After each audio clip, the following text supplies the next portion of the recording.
Vous êtes sur Vision 4 RCA, vous faites bien, mesdames. Bonsoir, monsieur. Bonsoir. Bienvenue à votre programme Vision Politique qui fait sa rentrée. Et ce soir, nous nous intéressons sur la situation sécuritaire à Amdafok, dans la préfecture de la Vakaga, environ 1060 km de la ville de Bangui, à l'extrême nord-est de la République centrafricaine frontalière au Soudan et au Tchad. Après donc les attaques meurtrières d'Amdafok, quelle réponse face aux défis sécuritaires et une paix durable en République centrafricaine? Et également, nous nous intéresserons au Conseil des leaders pour la paix et la sécurité en République centrafricaine, nouvellement créé. Pour en parler, nous avons sur le plateau Eddy Sévrian-Parekoti, qui est le président du dit Conseil. À ses côtés, nous avons également notre cher confrère, il est acteur de la société civile, Alain Patrick Dekoma, c'est le président de la plateforme Génération Consciente. Bonsoir. Bonsoir, monsieur. Et bienvenue sur Vision Politique. C'est à moi de vous dire merci de m'avoir invité. Nous essayons de comprendre la situation politique, la situation sécuritaire à la frontière avec le Soudan et la République du Tchad. Nous avons à notre côté également le président de la plateforme des leaders, du Conseil des leaders pour la paix et la sécurité en République centrafricaine. Il est par ailleurs le président de l'Union des forces démocratiques de l'opposition, ici même en Centrafrique. Bonsoir. Bonsoir, bonsoir. Bon, vous avez oublié, bonsoir. Je suis aussi le président du Parti de l'Unité et de la Reconstruction Pure. Ancien candidat à la récente présidentielle. Merci d'être avec nous. Pour comprendre, pour entrer dans le vif du sujet, je vous propose de suivre ce reportage.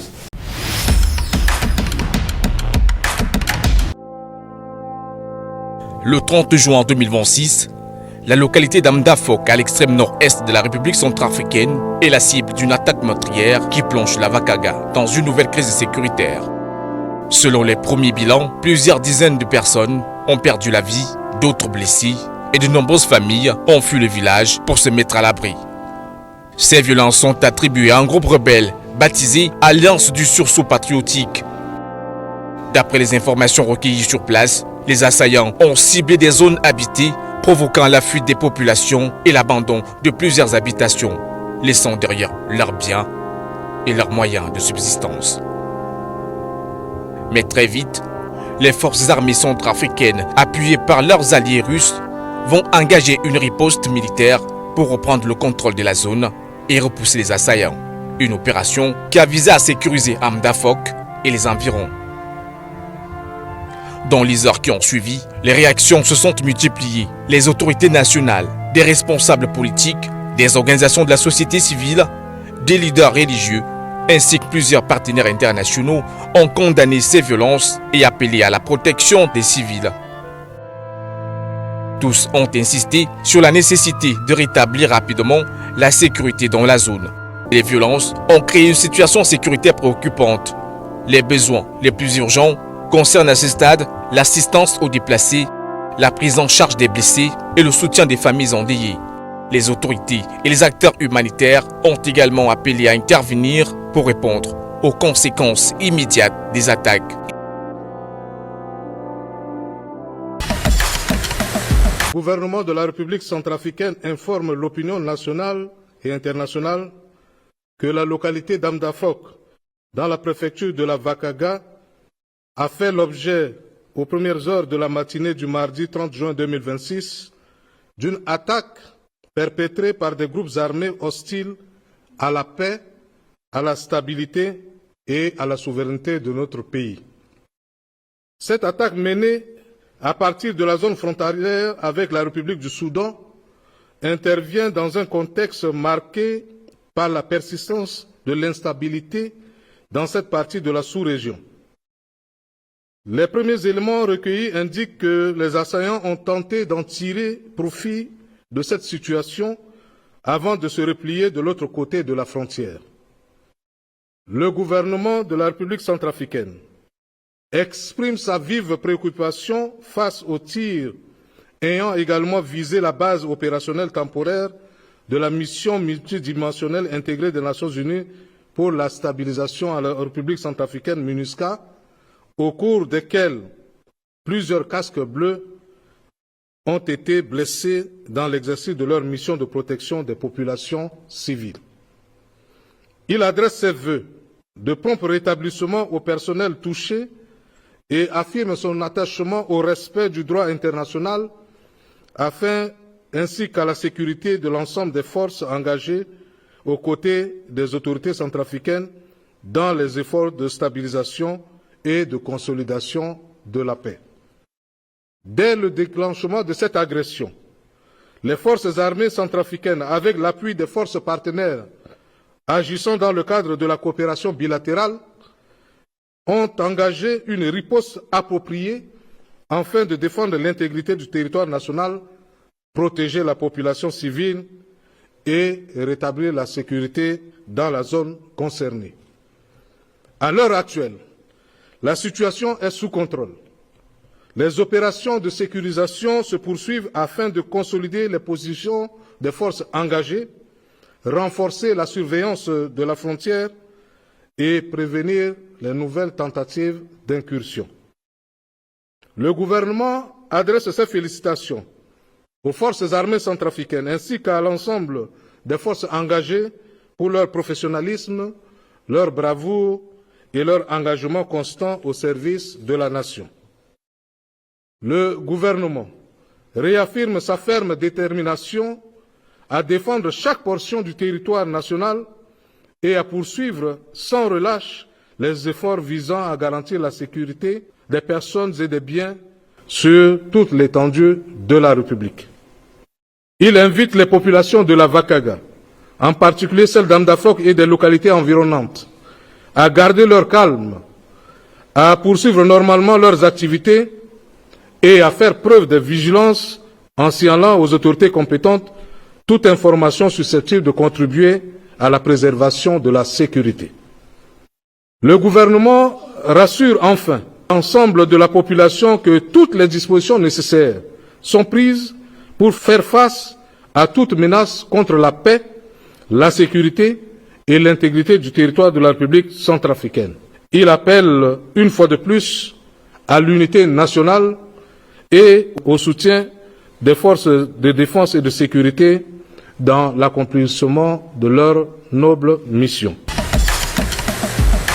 Avec nos deux panélistes, donc nous essayons de comprendre ce soir la situation sécuritaire à Amdafok et dans les frontières de la République centrafricaine. On va entrer avec vous, le président de la plateforme de l'Union des forces démocratiques de l'opposition. On vous rappelle qu'on vous reçoit ici en tant que président du Conseil des leaders pour la paix et la sécurité en République centrafricaine.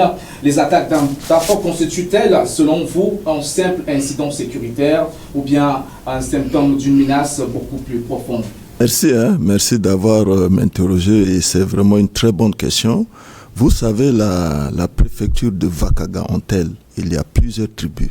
Ce n'est pas seulement les musulmans ou quoi que ce soit, mais toujours les attaques visées par cette localité de Vakaga, c'est toujours ceux qui parlent l'arabe.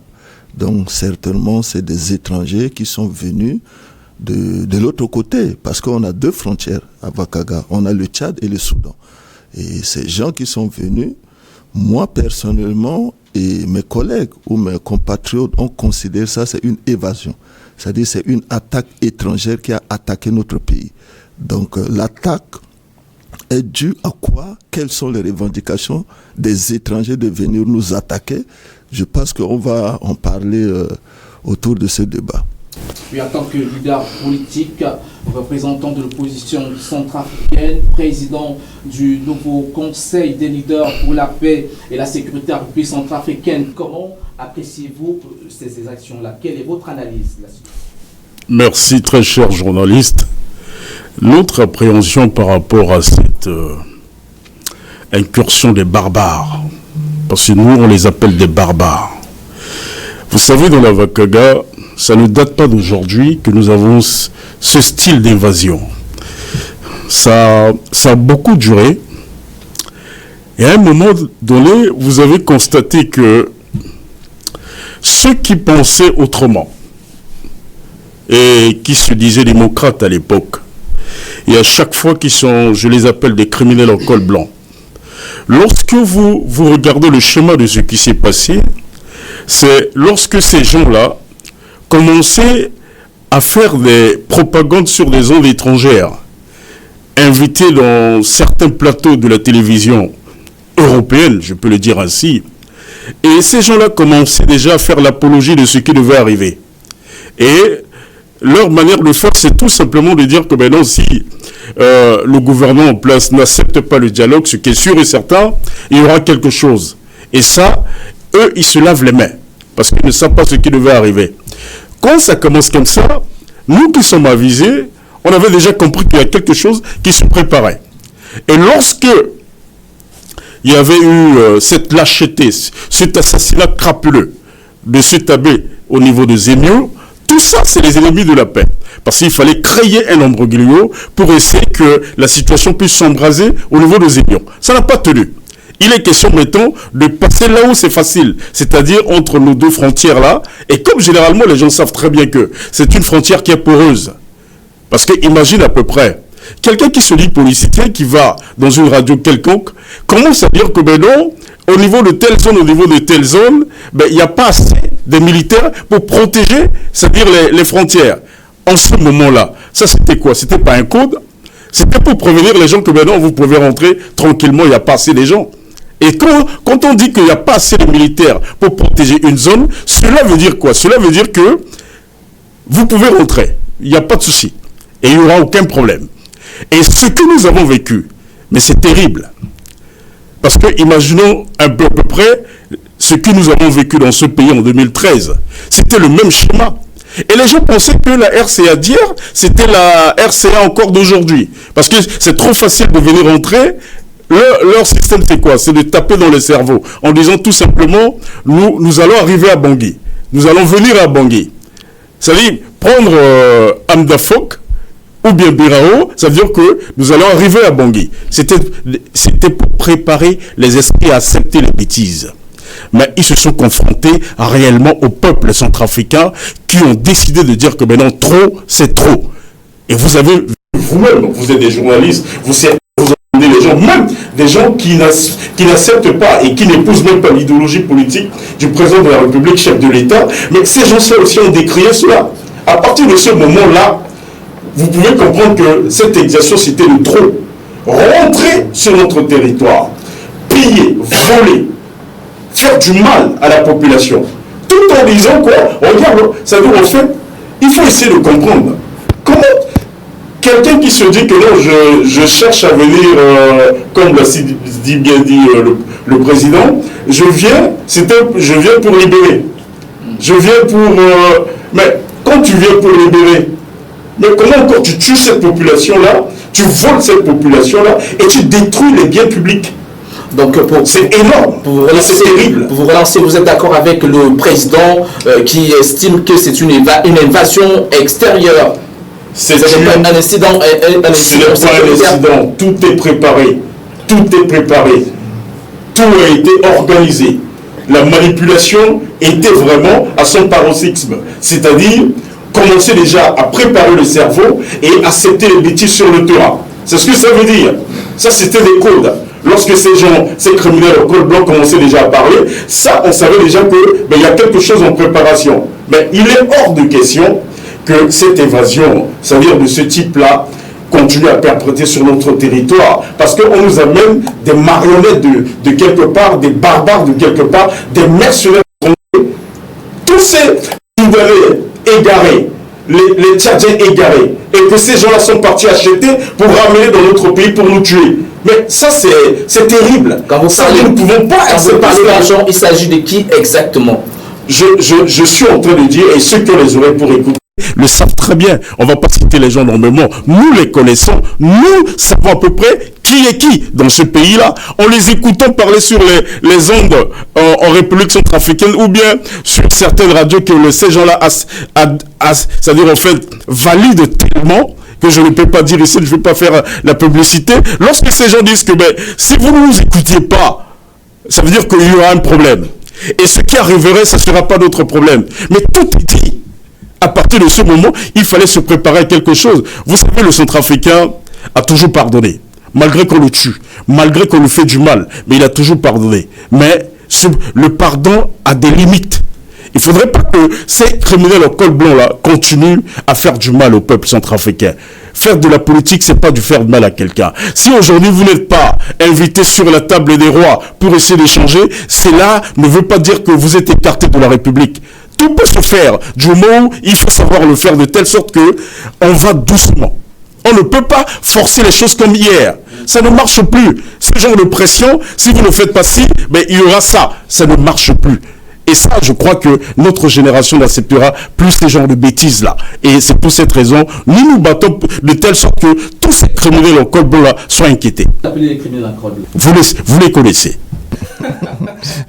Oui, le président Parikouchi, on va dire qu'après la riposte sincère, franche et automatique des forces armées centrafricaines avec leurs alliés, la sécurité, le calme est revenu à Amdafok. Est-ce que la population d'Amdafok peut aujourd'hui avoir confiance à la sécurité, aux forces armées centrafricaines?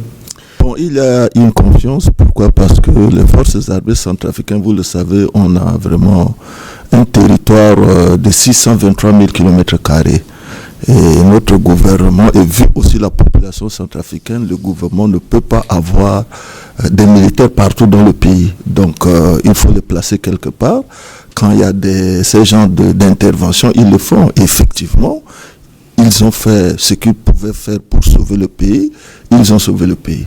C'est-à-dire, ils ont chassé les criminels, on peut le dire, les criminels étrangers qui sont venus en concurrence avec nos frères, on peut le dire. Donc, il les a chassés.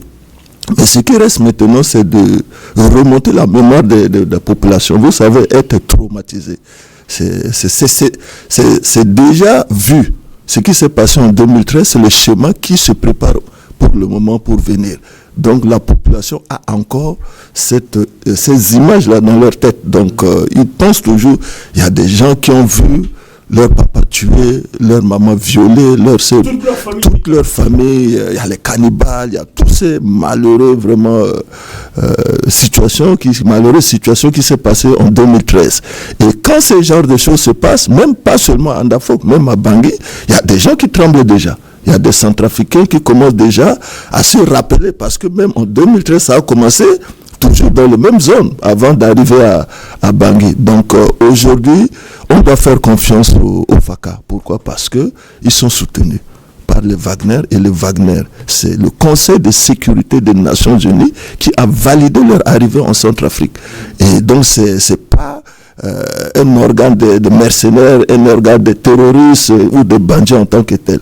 C'est des groupes réguliers, on peut dire même c'est l'un des agents du Conseil de sécurité des Nations Unies, parce que le Conseil a toutes les machines, le système pour faire des recherches par rapport à ces gens avant de leur confier au gouvernement centrafricain.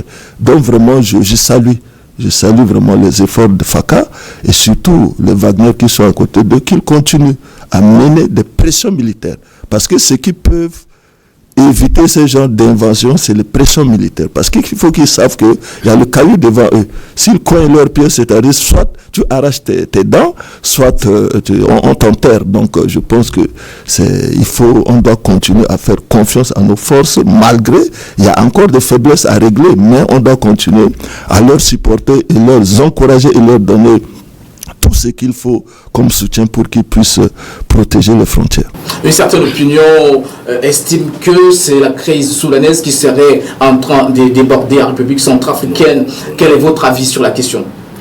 Bon, ça c'est vraiment un problème, un aspect, je peux dire, géopolitique stratégique. Vous savez déjà à la frontière, Amdafok, il y a une force tripatrie entre le Tchad et le Soudan et Centrafrique. En principe, ces forces doivent avoir des moyens nécessaires. C'est-à-dire même pas les armes, mais les moyens d'information. C'est-à-dire ceux du Soudan doivent informer ceux de la République centrafricaine quand il y a un danger. Et ceux de la République centrafricaine peuvent informer ceux du Soudan, notamment ceux du Tchad. Et si vous voyez ces genres des choses se passent de cette manière, certainement il y a une complicité. Et cette complicité, ça peut être au niveau d'État. On ne peut pas viser l'État directement, mais il peut avoir certains membres dans le gouvernement des deux pays voisins qui jouent vraiment le double jeu c'est-à-dire pour déstabiliser la République centrafricaine. Donc j'appelle au gouvernement d'être prudent, d'être vigilant à ce niveau. Parce qu'il faut mener profondément des enquêtes pour ne pas avoir de problème avec les voisins. Mais il faut vraiment établir vraiment la lumière. Il faut faire la lumière vraiment pour ces situations. Il y a déjà une force tripatrie. Le Soudan et la RCM. Comment ces rebelles viennent et ils chantent. Ils sont fiers de brûler les maisons, ils sont fiers, ils parlent en arabe, ils prennent des armes, c'est comme s'ils ont le monopole de la tuerie, ils ont le monopole de banditisme, tu vois, tout ça là, c'est pour dire que il y a des agendas cachés. Il faut aller directement au but, il y a des agendas cachés derrière cette évasion.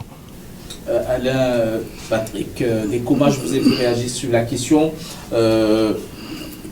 D'aucuns penseraient qu'il y a un agenda caché, que la crise soudanaise sera en train de déborder la République centrafricaine, qui est également voisine de la République du Tchad, puisqu'aujourd'hui on indexe les rebelles qui seraient venus du Soudan. On oublie qu'il y a un voisin à côté qui est également le Tchad.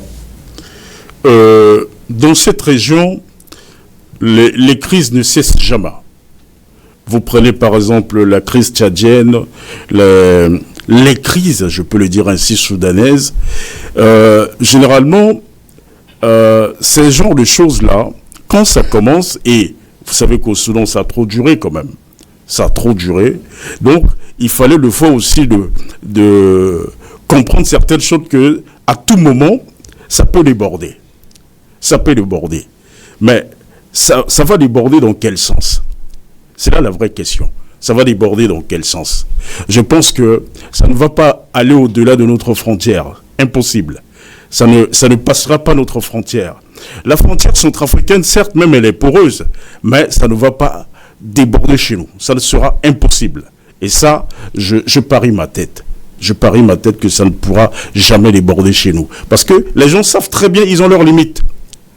Ils ont leurs limites. Au niveau de la sous-région, il y a beaucoup d'accords dans ce sens où il ne faut pas violer le territoire des autres. Et à partir de ce moment, je crois que même ceux qui sont des leaders de ces groupes des bandits-là le savent très bien. Mais généralement, quand ils ont des agendas cachés, ils essayent un peu de toucher. Ils essayent un peu de perturber pour voir à peu près quelle serait notre réaction. Et vous avez vu, la réaction centrafricaine a été directe. Et surtout l'opinion centrafricaine. Vous avez écouté un peu partout, même dans certaines zones étrangères. Moi, j'étais pas à Bangui quand ça s'est passé, mais j'étais quelque part à la métropole, mais je peux vous rassurer que les Centrafricains ont réagi un peu partout dans le monde entier. À partir de ce moment-là, ceux qui ont préparé cet agenda caché-là, ils ont compris que la mentalité là-bas a changé. Oui. Totalement changé. Ce n'est ni une question de soutien au président de la République, non. Les opinions, certes, étaient totalement diverses. Les gens ont compris que, non, ce n'est pas possible. Pourquoi? Nous avons, c'est-à-dire au niveau de la République centrafricaine, notre mode d'accéder au pouvoir, ce sont les urnes. Ça vient de passer il n'y a pas longtemps, où même le président était candidat, où il a félicité le président de la République après sa brillante élection. Mais à partir de ce moment-là, mais pourquoi vous qui se proclame démocrate, mais pourquoi vous ne pouvez pas accepter cela? Parce que la démocratie, c'est un peu ça. Quand vous perdez, vous acceptez. Et les règles sont établies de telle sorte que vous les respectez. Mais pourquoi à chaque fois, vous voulez toujours remettre en question les règles établies? À partir de ce moment, c'est des problèmes. Voyez-vous? Donc, aujourd'hui, la configuration a changé.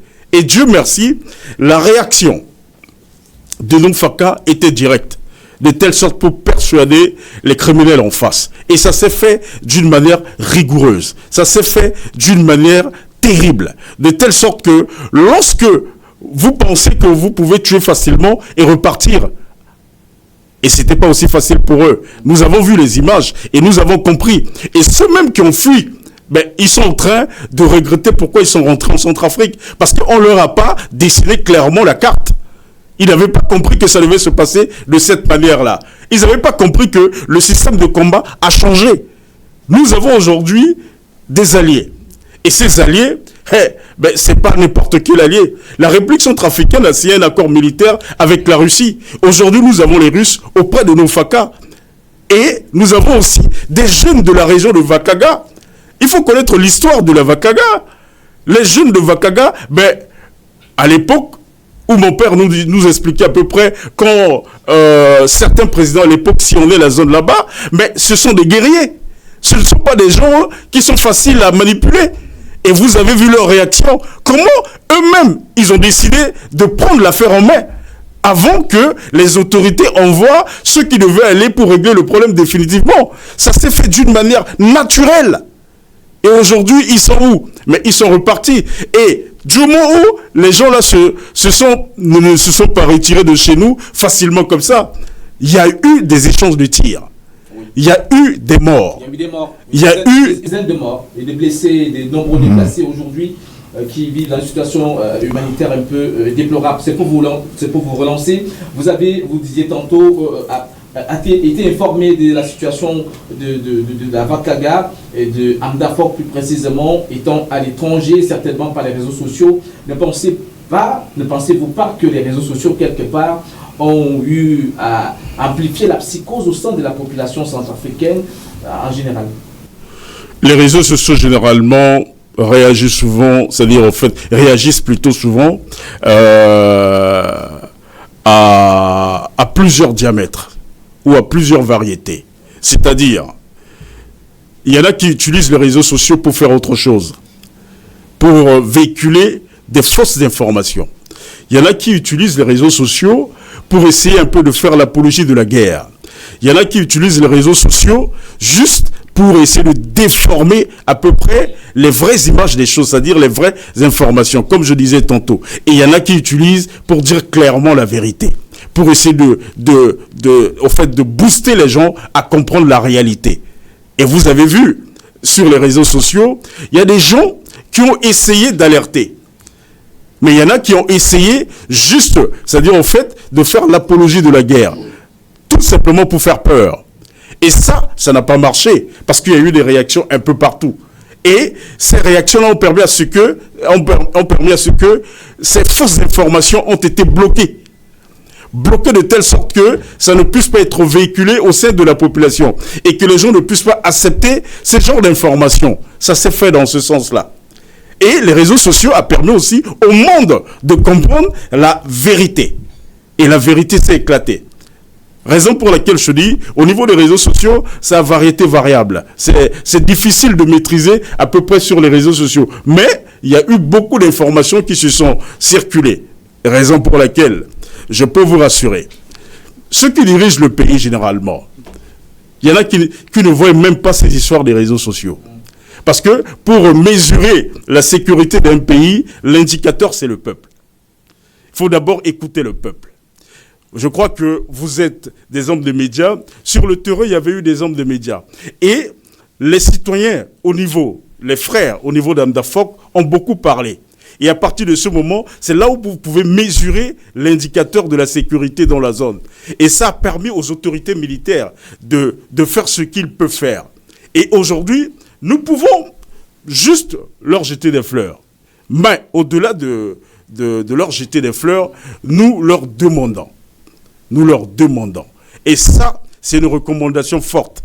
À partir de ce moment, si vous voulez, pour ne pas qu'il y ait encore des incursions de cette manière-là, c'est à vous de faire votre travail. Sur la recommandation, nous reviendrons sur les recommandations. Non, je voulais juste... Pour relancer également sur la question, vous êtes un acteur politique, aujourd'hui président d'une plateforme, la plateforme des leaders pour la sécurité et la paix en République centrafricaine. Comment allez-vous y prendre pour lutter contre la désinformation, puisque la situation d'Amdafok nous parle aujourd'hui? Merci, ça c'est une très bonne question. Vous savez, les réseaux sociaux aujourd'hui est un moyen très efficace pour les informations et désinformations au même moment. Et en République centrafricaine, on néglige vraiment ce réseau de communication qui vise vraiment à informer en temps réel ce qui se passe. Et je pense que ce qui s'est passé en Amdafok apparemment c'est imprévisible. C'est-à-dire les gens savaient qu'il y a tel qui devait arriver. Mais parce que les gens prennent tout ce qui se passe sur les réseaux sociaux comme des fausses informations, des désinformations. Mais derrière les désinformations, il y a aussi des informations qui peuvent sauver la République. Donc on doit aussi prendre compte, même si c'est des fausses informations, mais il faut les traiter. Hein. Il faut envoyer les trucs bons. Moi, vraiment, je remercie d'abord les forces vives de la nation d'avoir m'élu par acclamation pour être à la tête de cette dynamique. C'est une plateforme, ça semble être une plateforme, mais cette plateforme, apparemment, c'est au-delà de la République.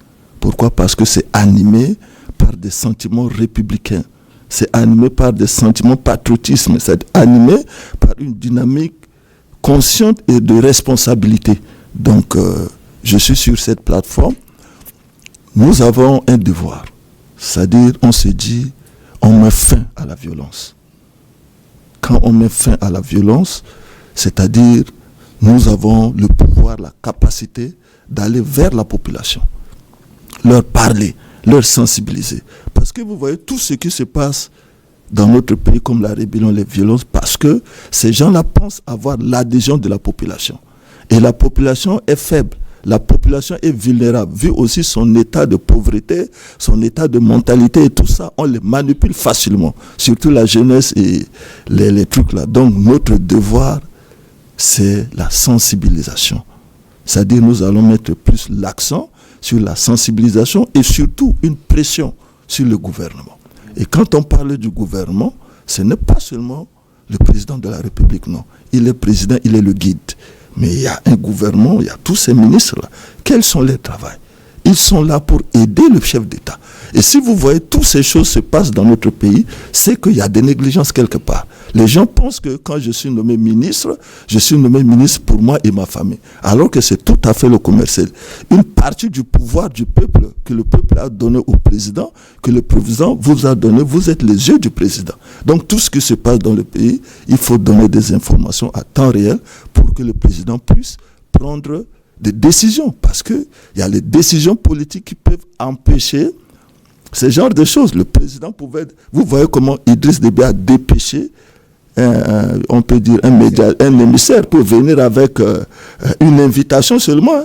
On ne sait pas ce qui est le contenu de cette invitation, mais une invitation qui pouvait être même envoyée par email, même par téléphone, mais quelqu'un s'est déplacé. Donc c'est la diplomatie. Donc vraiment, nous avons un devoir à rendre les membres du gouvernement responsables. Il veut ou il ne veut pas, c'est le pouvoir du peuple et nous sommes de cette population. Donc le président a le devoir de nous écouter et prendre ce qu'on va lui dire en compte. Pourquoi ? Parce que nous sommes des patriotes, nous sommes des Centrafricains mélangés de l'opposition, mélangés de la société civile, il y a des religieux.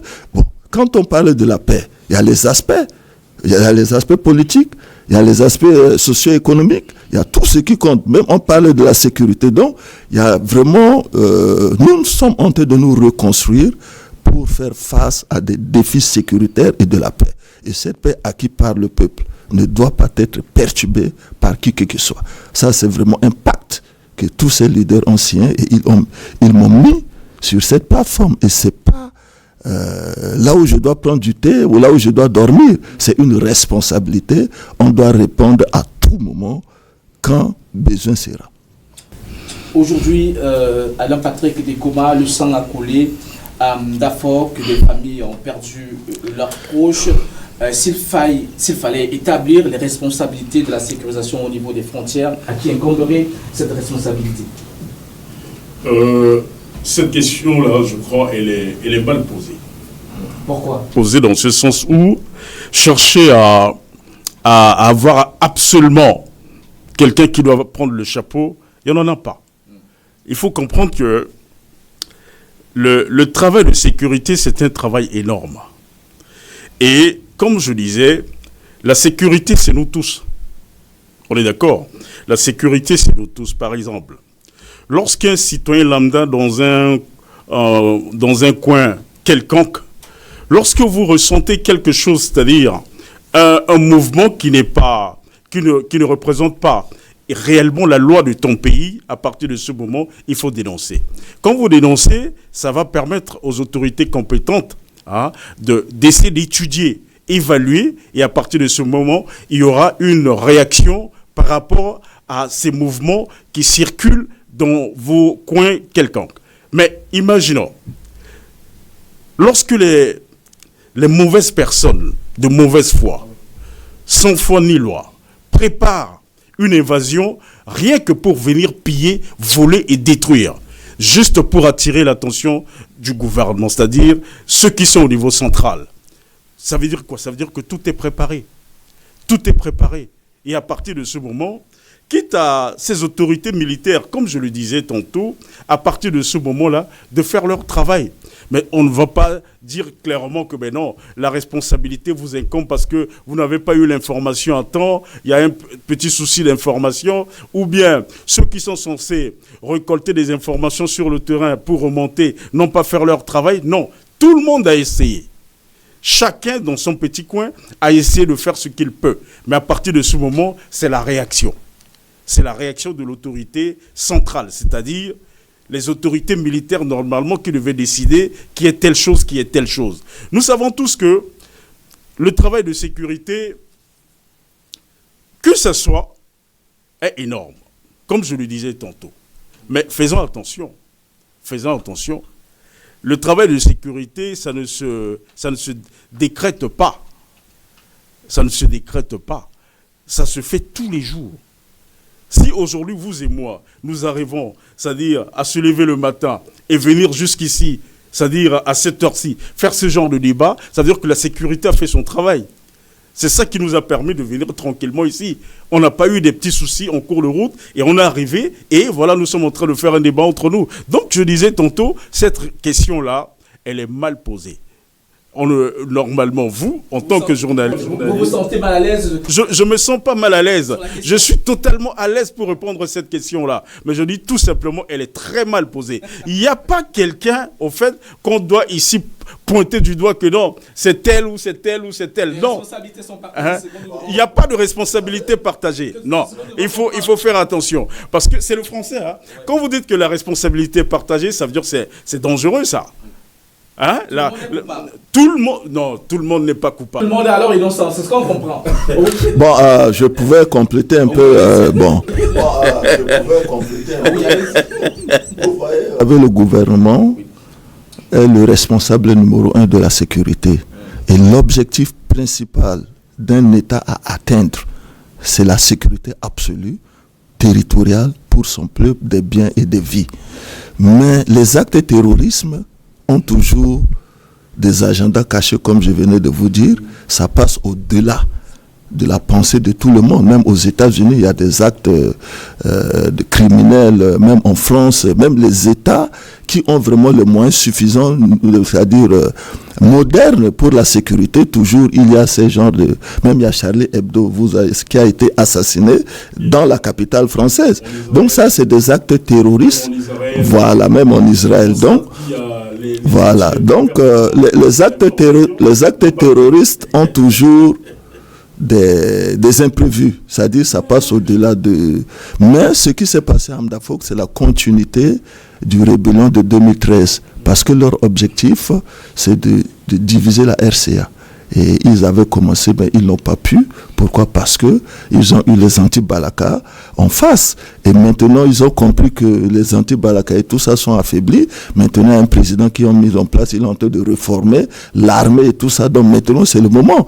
Et maintenant, quel centrafricain veut aujourd'hui qu'on vienne diviser la République centrafricaine pour avoir la capitale à Bambari? Ceux de Bambari doivent commencer à apprendre l'arabe. Ceux de, comment on appelle, de Alina. Je pense que les centrafricains s'opposent. Et cette opposition que vous voyez, c'est ça qui donne le courage au FACA. Et c'est cette opposition que, vous voyez, l'agenda c'est ça. Si on veut, on ne veut pas, c'est la continuité de ce qui s'est passé en 2013. C'était freiné. C'était freiné, pourquoi? Parce qu'il y avait des compatriotes qui se sont levés pour freiner ça. Et maintenant, on a eu le retour à l'ordre constitutionnel. Il y a un président qui est en train de reconstruire l'État et reconstruire même eux maintenant. Ils savent que l'État centrafricain va se reconstruire et être fort, plus que même tous les pays de la sous-région. Maintenant, il faut profiter par cette transition de reconstruction pour pouvoir atteindre leur objectif, c'est-à-dire prendre les bandas, tous les bandas vont commencer à apprendre de l'arabe, les Gbaya de Bossangwa, au lieu de parler leur Gbaya, ils seront tous, c'est parce que le pays sera divisé. Et je pense qu'aucun centrafricain est prêt à accepter ça aujourd'hui, et je le conseille vraiment de chercher d'autres choses à faire, au lieu de penser à la déstabilisation de la République centrafricaine. Ça, c'est un projet déjà échoué. Aujourd'hui, pour sortir de ce débat, de cette première partie... Non, mais au fait, est-ce que je peux rebondir un peu sur cette question-là? Bon, nous sommes en train Permettez-moi quelques mots. Non, ce que le président vient de soulever, il faut prendre ça en compte, et il faut associer tous ces criminels en col blanc qui sont associés à ce projet-là. Parce que ce n'est pas anodin. Lorsque un homme politique véreux se lève et commence à dire des choses et, au pire des cas, souhaite ardemment qu'il y ait un dialogue. Si vous ne dialoguez pas, ben voilà ce qui va arriver. Tout est préparé en avance. Et je crois que, comme l'a bien dit le président, je crois qu'il est temps pour ceux-là d'essayer un peu de revoir leur agenda. Il est temps pour ceux-là, pour certains, d'essayer de prendre leur retraite. Parce que des fois, avec l'âge aussi, quand l'âge est avancé, le cerveau commence à être perturbé. Je ne cite pas quelqu'un ici, mais ils se connaissent, ceux qui ont vraiment Il faut arrêter un peu ça, parce que si vous faites la même chose pendant des années et que vous ne cherchez pas à modifier, à codifier, ce n'est pas évident. Si nous vous comprenons mieux, d'après vous, il y aurait certains centrafricains tapis dans l'ombre qui s'arrangeraient à ce que cette partie du pays soit occupée par le Tchad, par le Soudan. Pas occupé, divisé. Pas occupé. La cessation. Il y a une cessation. Ouais. Ils sont nombreux. Qui le sait? C'est eux-mêmes qui le savent. Mais ils oublient que ça ne va jamais prospérer, ce genre de projet, en République centrafricaine. Nous sommes un et indivisibles. Et à partir de ce moment, ceux qui sont en train d'essayer de pousser dans l'ombre, parce que c'est leur manière de faire, c'est des charognards. Lorsqu'ils sentent qu'il y a quelque chose de bien qui veut arriver à ce pays, il faut chercher à détruire. Et à partir de ce moment, je peux vous rassurer, le peuple centrafricain que nous sommes, nous n'allons jamais accepter ce genre de bêtises. Et ça ne marchera plus. De cette première thématique, vous êtes un acteur de la société civile. Quelle proposition faites-vous pour qu'il n'y ait plus jamais ce qu'on a vécu à Mdafok il y a quelques jours, le 30 juin dernier? Nous demandons très sincèrement aux autorités militaires de faire leur travail. Et nous appelons la population à contribuer pour qu'il n'y ait plus ce genre d'évasion sur le territoire centrafricain par rapport à ce que nous avons vu. C'est très simple. Il faut toujours associer la population. Lorsque la population est associée à des projets, je vous assure, le projet marche toujours. Et nous avons vu sur le terrain, nos forces, c'est-à-dire les FACA et nos alliés, comment ces gens ont fait comment pour progresser? Mais c'est grâce à la population. Et à partir de ce moment, il faut toujours mettre la population au centre. Et il faut écouter la population. Et je vous assure, ce genre de projets ne pourront jamais prospérer. Ce genre de projets vont toujours échouer. Donc, associer la population et essayer de prendre une longueur d'avance en matière d'information pour essayer de stopper toute incursion de ce genre-là. Et je crois que ça marchera dans ce sens. Si vous voyez, par exemple, en France, après Charlie Hebdo, mais il y a eu beaucoup d'attentats qui se sont étouffés. Mais c'est grâce à qui? Mais c'est à la population. C'est à la population. C'est dans les petits faubourgs que les gens arrivent à dénoncer certaines choses. Mais quand quelqu'un dénonce quelque chose, mais il faut l'utiliser à bon escient. Il faut le protéger. Hein? Et il faut aussi l'accompagner de telle sorte que celui-là, avec son réseau, continue, même consciemment, à faire un travail que lui-même, il ne sait pas qu'il est en train de faire un travail. C'est ce que nous demandons à nos autorités militaires, d'associer toujours la population, d'être vraiment proche de la population. Et à partir de ce moment, ces genres de choses-là ne vont jamais arriver. Et d'être toujours prêt. Parce qu'il faut toujours se dire qu'à tout moment, on peut être perturbé dans des zones comme ça où il y a beaucoup de guerres, où les gens s'entretuent entre eux là-bas. C'est leur mode de vie. Mais chez nous, ce n'est pas notre mode de vie. Ça ne fait pas partie de nos mœurs. Et nous n'allons jamais accepter de nous s'entretuer de cette manière-là. S'ils veulent faire leur guerre, mais qu'ils restent chez eux. et qu'ils nous laissent tranquilles. Et c'est tout. Mais nos autorités militaires doivent se mettre dans la tête, lorsque dans une zone que les gens s'entretuent de l'autre côté, mais c'est à nous de prendre les précautions de telle sorte que cette guerre-là ne puisse pas être traversée chez nous. Et ça, je crois que c'est leur responsabilité. Bon, Paris Cotier, aujourd'hui, vous êtes président du Conseil des leaders pour la paix et la sécurité en République centrafricaine. Au-delà de votre casquette d'ancien candidat à la récente présidentielle, quelles propositions faites-vous pour qu'on ne vive plus, qu'on ne verse plus le sang aux frontières de la République centrafricaine? Bon, la première proposition est de sensibiliser la population, de ne plus s'adhérer à ce genre de projet, de déstabiliser l'État. La population doit être consciente que l'État, c'est leur patrimoine. L'État, c'est eux. Donc, ils n'ont pas le droit de coopérer avec qui que ce soit pour déstabiliser le pays. Deuxièmement, il faut renforcer les services de renseignement. Comme je vous dis, que l'État n'a pas assez de moyens pour financer la sécurisation des frontières. Mais il faut préparer d'abord un régiment. Avant, c'était le régiment de la défense opérationnelle du territoire, RDOT, qui répondait à des agressions, des braconniers, des agressions partout dans le pays. Donc il faut renforcer ce système-là pour que ça soit prêt quelque part. Parce qu'on ne peut pas... Les rebelles, vous savez, s'ils savent que vous avez sécurisé Andafok aujourd'hui, ils vont rentrer par Zembio. Ils vont rentrer même par Zongo. Vous comprenez? Donc, ils ont plusieurs entrées pour entrer. Mais il faut renforcer la capacité de renseignement. Quand je parle de renseignement, d'abord, en commençant par nos ambassades. Je pense qu'on a les attachés militaires. Il faut les former. Il faut leur donner les moyens pour pouvoir... Parce que ce qui se passe au Tchad, si vraiment notre ambassade au Tchad sait déjà qu'on a un problème dans notre pays, mais ils devaient préparer, même des Tchadiens peuvent les aider à donner des informations par rapport aux rébellions. Même au Soudan, c'est la même chose. On a de l'ambassade au Soudan. Il faut donner des moyens et les former, surtout dans le centre de renseignement. Parce que tant que le président de la République n'a pas des informations adéquates et concrètes, il va prendre quelle décision pour sécuriser le pays? Donc, on a besoin des renseignements. Troisièmement, maintenant, c'est de considérer toute information qui vient sur les réseaux sociaux. Parce que, comme je dis, c'est un réseau ou un moyen de communication et de désinformation au même moment. Vous voyez, les États-Unis font la propagande. S'ils veulent déstabiliser moralement un pays, Trump se lève le matin, il écrit un mot. Les gens disent que non, Trump, il est malade et tout ça. Mais avec sa maladie, mais à la fin, c'est des décisions. Vous comprenez? Donc, le président de la République, Faustin Archange Touadéra, je le conseille. Il écrit les effets. Mais bien sûr, il ne doit pas passer... Non, il ne doit pas passer... Il doit avoir le tip-top. Il doit avoir le Facebook comme moi. Bon, je sais qu'il a déjà le Facebook. Et il doit avoir, on appelle ça encore le Twitter. Et il doit avoir tout ça là. Il sort le matin. Hein? Il n'a pas besoin de faire des conférences de presse à tous les jours. Il sort le matin s'il sent qu'il y a quelque chose à dire à son peuple.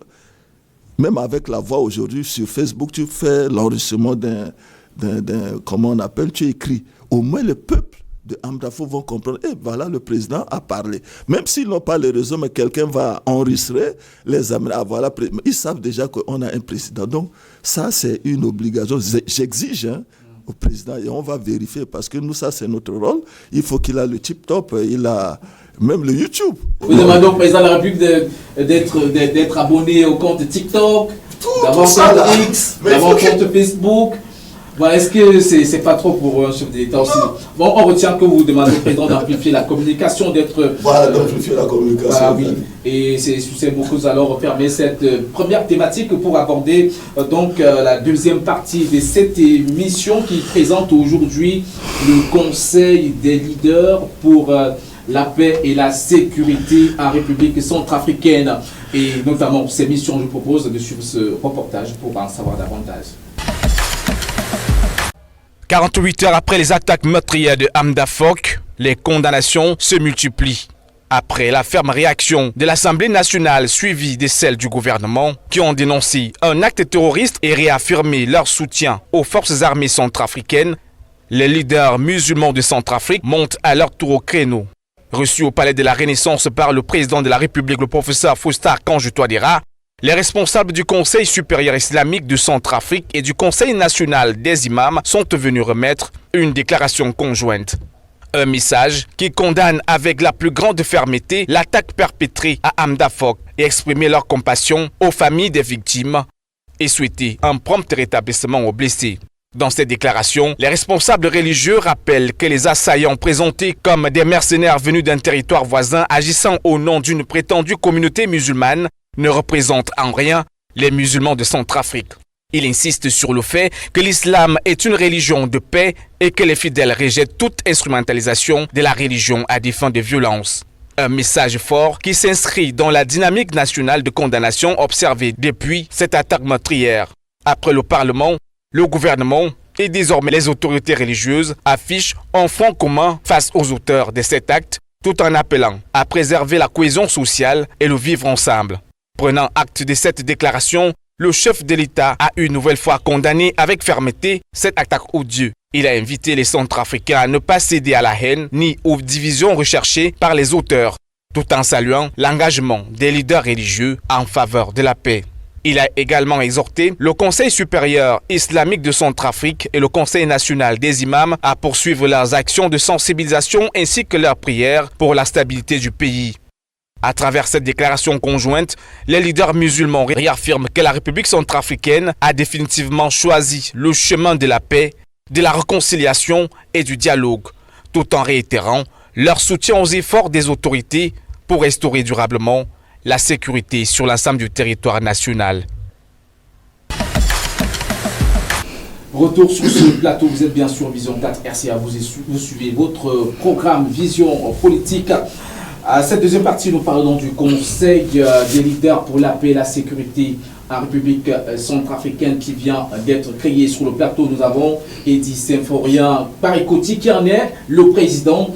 Pourquoi avoir créé le Conseil des leaders aujourd'hui? Bon, c'est une très bonne question. Vous savez d'abord, je suis le président du Parti de l'Unité de la Reconstruction Pure et le président en exercice de l'Union des forces démocratiques de l'opposition. Et c'est aussi une plateforme. Et aujourd'hui, on vient de mettre en place le Conseil des leaders pour la paix et la sécurité. Donc je pense que rien que le titre, rien que le nom, ça définit déjà nos objectifs, nos agendas, ce qu'on veut pour la République centrafricaine. Et on peut se poser des questions, pourquoi vous n'avez pas créé ce conseil-là depuis, pourquoi maintenant il y a trop de plateformes dans le pays. Bon, vous savez, les plateformes sont toujours formées par circonstances. Comme je vous ai dit, ce qui s'est passé à Amdafok, c'est un acte intolérable. Aucun Centrafricain qui aime son pays, aucun Centrafricain qui se sent, qui se reconnaît dans la République centrafricaine ne peut jamais accepter ce qui s'est passé à Amdafok, quelle que soit sa divergence avec le chef d'État. Parce que moi, je suis de l'opposition, on fait l'opposition. Mais cette opposition, on s'oppose à quoi? On ne s'oppose pas aux valeurs de la République. Vous comprenez? On s'oppose aux mauvaises gouvernances, on s'oppose aux mauvaises manières de faire, s'il y en a. Mais s'il n'y en a pas, on supporte ce qui est bien fait. Parce que c'est la République. Mais ce qui s'est passé là-bas, c'est la République qui a été touchée le 30 juin 2026. Et si la République est touchée, mais c'est nous. La République, c'est quoi?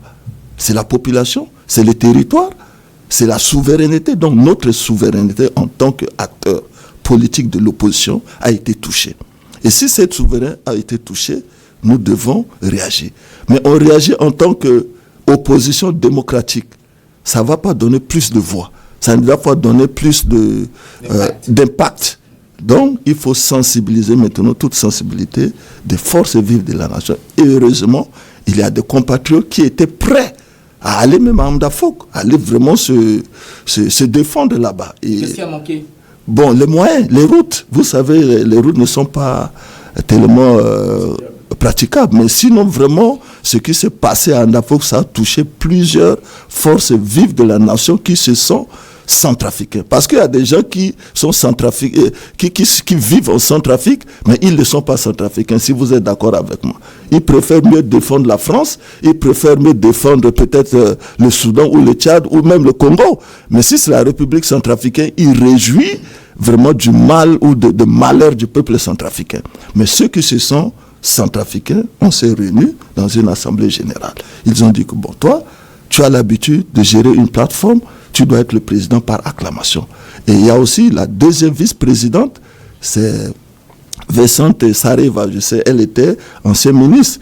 Il y a le ministre de la Jeunesse, ex-ministre de la Jeunesse, Roboise, qui aussi est là. Il y a le ministre Djori et d'autres membres de la société civile, des associations, même y compris des associations de soutien au président Faustin Archange Touadéra, quand ils ont compris qu'il y a une plateforme pour défendre les valeurs républicaines.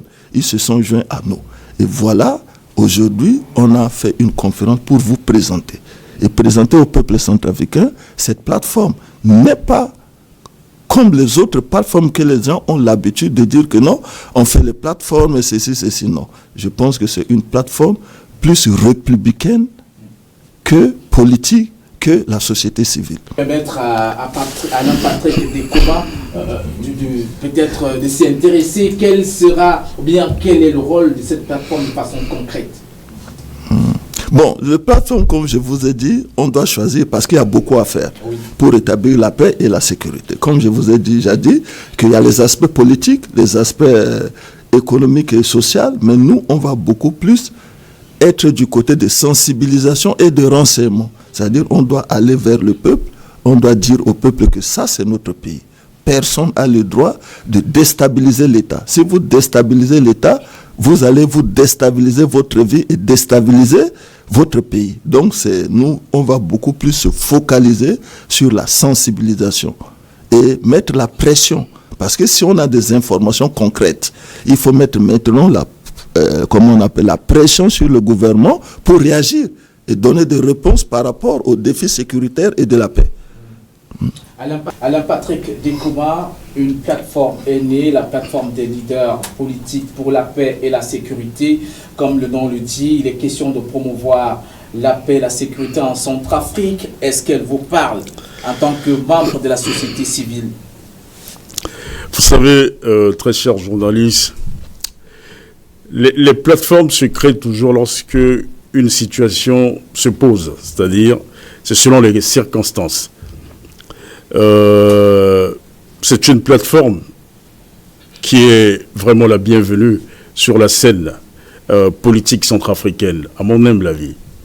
Et en voyant les acteurs, c'est-à-dire les leaders de cette plateforme-là, je suis confiant.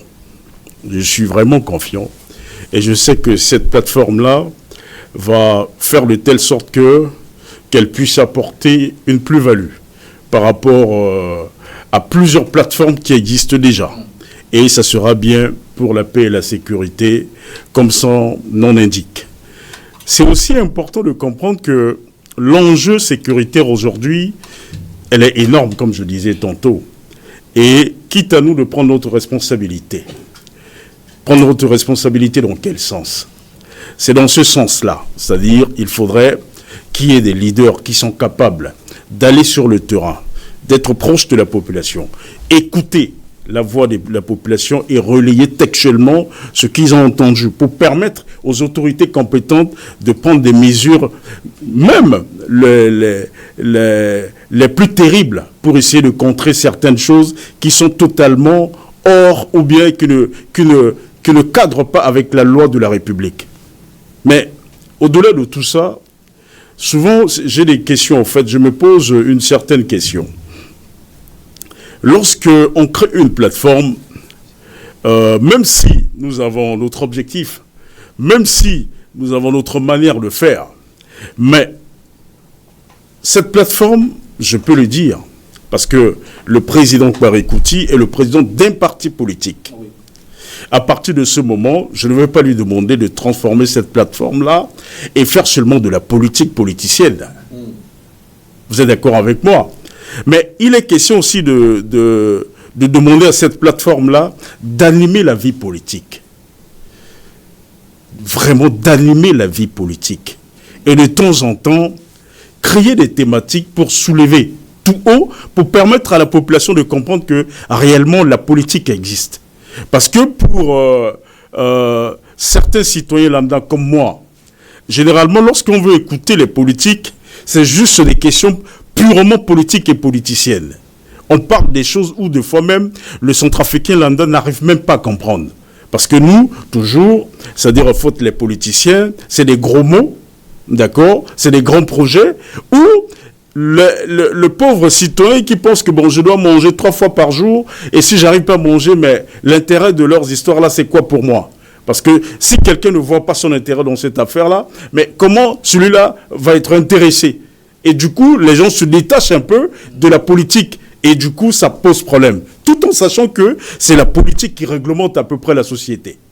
À partir de ce moment, je reviens à dire quoi? À dire qu'il est important à cette plateforme-là, à partir de ce moment où elle est déjà, c'est-à-dire en fait, écoutée par le chef de l'État, parce que j'ai vu à la télé, ils se sont rendus chez le président de la République, par leur invitation bien sûr, ils ont demandé, on leur a accordé, ils sont allés, ils ont échangé avec le président de la République, ils ont écouté à peu près le président de la République. À partir de ce moment-là, il faudrait que cette plateforme-là s'y mette, c'est-à-dire travailler sincèrement pour animer la vie politique et de ne pas laisser la place vide.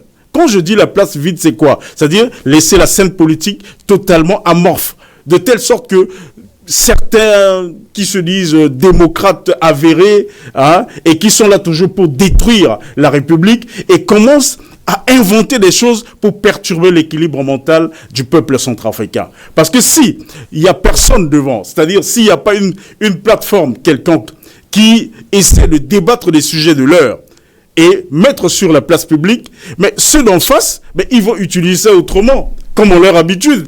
Et c'est ce qu'ils ont fait avant que nous tombions dans cette situation-là, Damda Fock, si je peux le dire ainsi. Pour vous relancer, vous parlez à la troisième personne. Le président Paris-Coty l'a présenté, la plateforme est composée des membres de l'opposition. Je m'adresse au leader de cette plateforme. Est-ce que si la main vous est tendue, vous en feriez partie? Je dis, je m'adresse au président de cette plateforme, parce qu'il est juste en face de moi. Le président des Générations Conscientes, si la main est tendue, ferait partie de la plateforme des leaders pour la paix et la sécurité. La plateforme de la Génération Consciente, elle est toujours ouverte. Et nous, on est toujours, vous le savez si bien, nous sommes prêts pour des échanges, nous sommes prêts pour des débats, et nous sommes toujours prêts pour accompagner, c'est-à-dire suivre des bonnes idées. Parce que lorsqu'on parle des bonnes idées, c'est quoi? C'est des idées qui permettent à ce que la République centrafricaine puisse être debout. Et à partir de ce moment, nous, on peut s'y adhérer sans contrainte, sans émotion, sans arrière-pensée.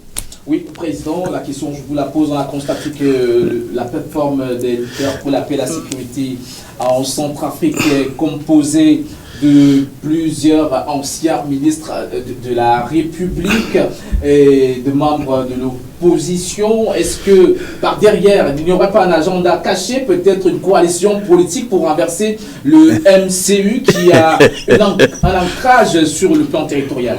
En tout cas, je remercie vraiment, je remercie mon frère de la société civile, surtout le président de la plateforme Génération Consciente. Je prends en compte votre proposition et suggestion. Mais pour vous dire que notre plateforme, elle est ouverte à tout le monde. Vous êtes les bienvenus, y compris même les journalistes, y compris les propositions. Un syndicat de malades, vous dites? Oui, on sait que on a besoin de tout le monde de nous renforcer. Mais votre question, vraiment, elle est aussi pertinente. C'est ce que les gens commencent à s'inquiéter. Et vous voyez, en République centrafricaine, on ne veut pas les compétences. C'est-à-dire, on ne veut pas supporter ceux qui font des efforts pour sauver la République ou pour compléter ce que le gouvernement est en train de faire. Donc il y a déjà des combats. Les gens commencent à... Même le jour de conférence de presse, il y a des journalistes qui sont formés à un syndicat de malhonnêtes qui se sont... Un syndicat de malhonnêtes, vous dites? Oui. Un syndicat de malhonnêtes.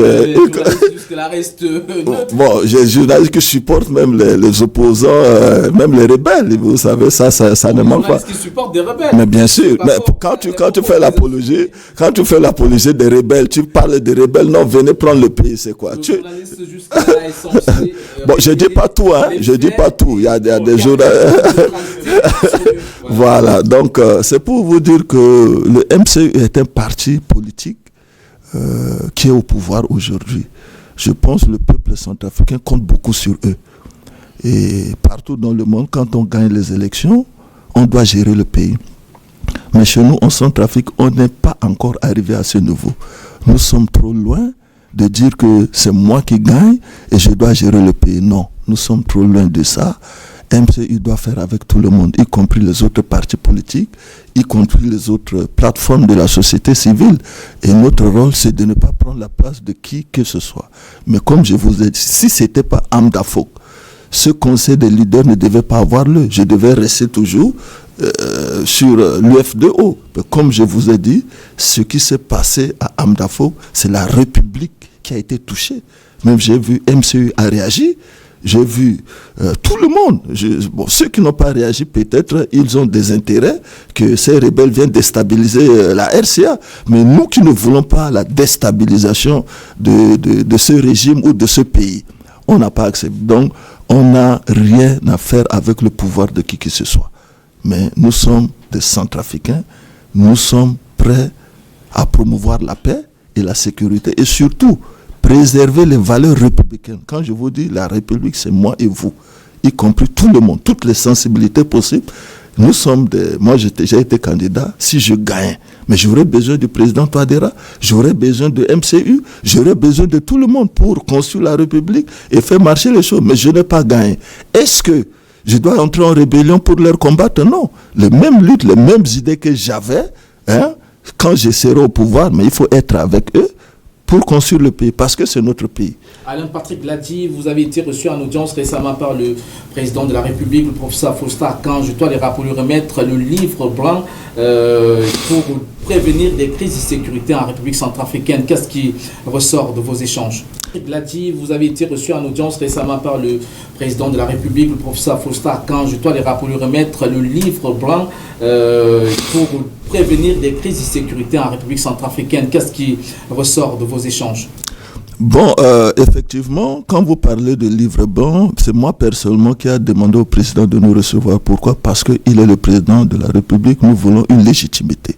Vous savez, tout ce qui se passe dans le pays, il faut qu'on explique au président que voilà, notre rôle, c'est pour promouvoir la paix et la sécurité. Et le président a donné son support parce qu'il est le père de la paix et de la sécurité.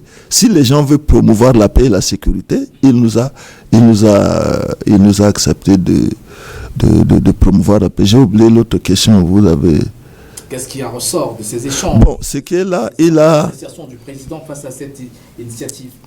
Il nous a donné son soutien par rapport au projet de promouvoir la paix et la sécurité. Parce que c'est ça, aujourd'hui, la République centrafricaine a besoin. Sans la paix, sans la sécurité, il n'y aura pas de développement. Donc, on doit tous travailler ensemble. Chacun doit amener sa pierre pour qu'il y ait la paix et la sécurité. Et nous aussi, on lui a présenté le livre blanc, comme je vous dis.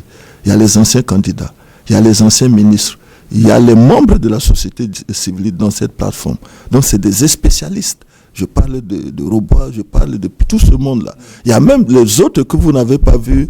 Il y a même le ministre d'État, Koyamponou, qui était même Premier ministre à l'époque. Et il est membre. Donc il y a plusieurs personnes que vous n'avez pas vues compte tenu de leur agenda. Mais sinon, c'est une plateforme qui connaît la République. Quand je dis connaît la République, on ne travaille pas sur les sentiments, mais on travaille sur la base des données, la politique réelle. Donc, si on fait la politique sur la réalité de notre pays et donner, comment on appelle,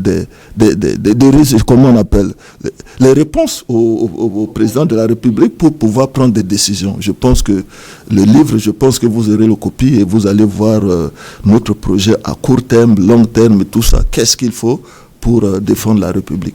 Oui, le temps imparti à l'émission arrive pratiquement à son terme. Et pour sortir de cette émission, quel message vous, en tant que membre de la société civile, adressez-vous aux Centrafricains pour maintenir la paix, la sécurité, l'unité nationale en République centrafricaine, alors que on vient de vivre ces événements tragiques à Amda?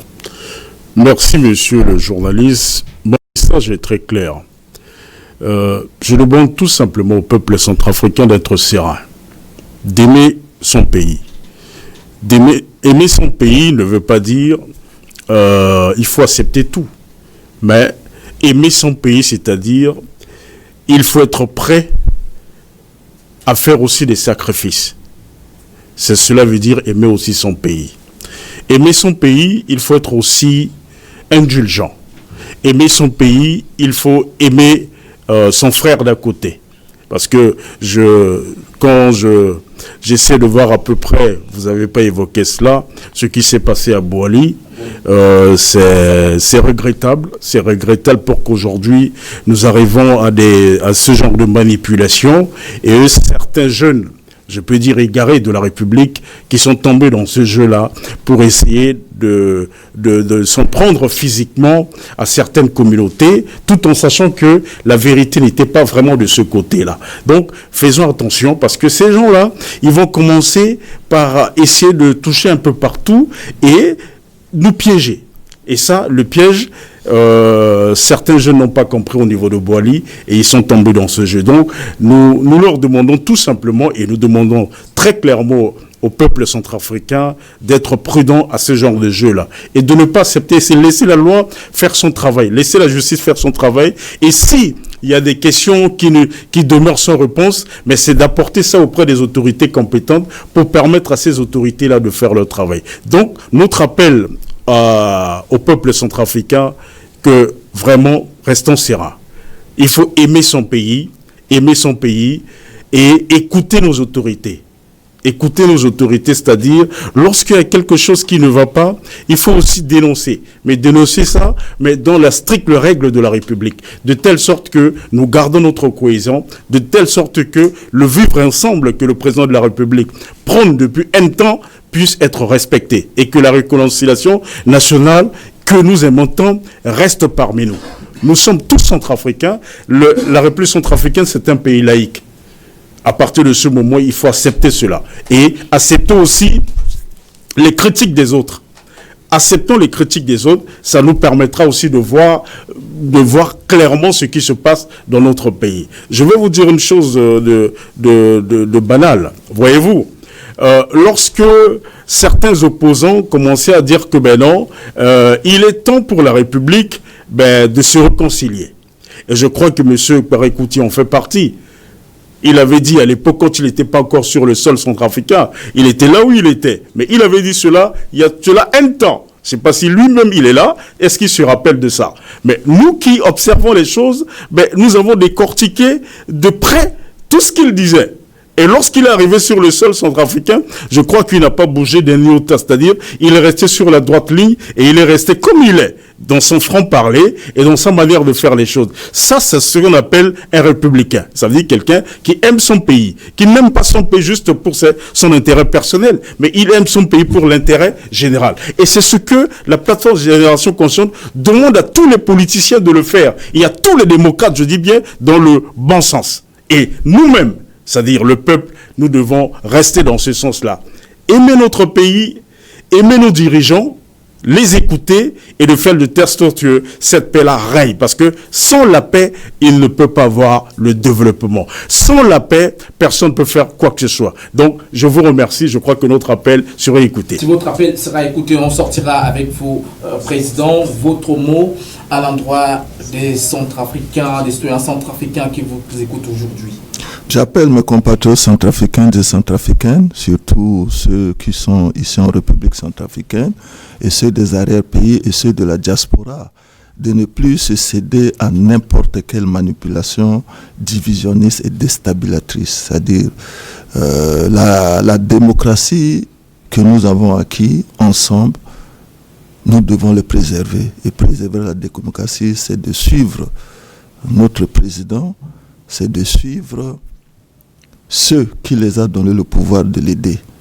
Donc tous ceux qui veulent prendre le pouvoir, ils doivent venir à travers les urnes. Parce que je pense que les urnes, on n'empêche à personne. C'est la seule voie. Voilà, c'est la seule voie. Donc de ne plus jamais adhérer à n'importe quel groupe de rébellion ou le groupe de ceux qui veulent déstabiliser le pays et de promouvoir la paix. Parce que la paix, c'est pour le peuple, la sécurité, c'est pour le peuple. Donc ce peuple qui a été victime en 2013. Et je pense qu'aujourd'hui, ce peuple, je les appelle. Est-ce que parmi vous, quelqu'un d'entre vous veut vraiment revivre ce qui s'est passé en 2013? Et si on ne veut pas revivre, pratiquons la promotion de la paix et protégeons la sécurité. On doit se protéger entre nous. Je vous remercie. Merci à vous, Eddy Symphorien Parikoti. Vous êtes président de la plateforme des leaders pour la paix et la sécurité en République centrafricaine. Par ailleurs, président de la plateforme de l'Union des forces démocratiques de l'opposition, président du PUR également. Merci à vous, Alain Patrick Dekoma. Non, je m'appelle Alain Dekoma Patrick. Je ne voulais pas vous perturber au début, vous laisser à l'aise pour ne pas, voilà. Alain Dekoma Patrick. Africain, je ne sais pas pourquoi Patrick se retrouve après Dekoma. Merci à vous, vous êtes le président de la plateforme. Merci à tous d'avoir répondu. C'est à moi de vous dire merci. Merci à vous, à la grande équipe technique mobilisée autour de Alain Cyril Niébé, Virginie Ngoudjiki, Benjamin Bondo et notre jeune frère Debona Bokoto. Merci à vous très chers fidèles téléspectateurs. Restez avec nous sur Vision 4. RCA, les programmes se poursuivent.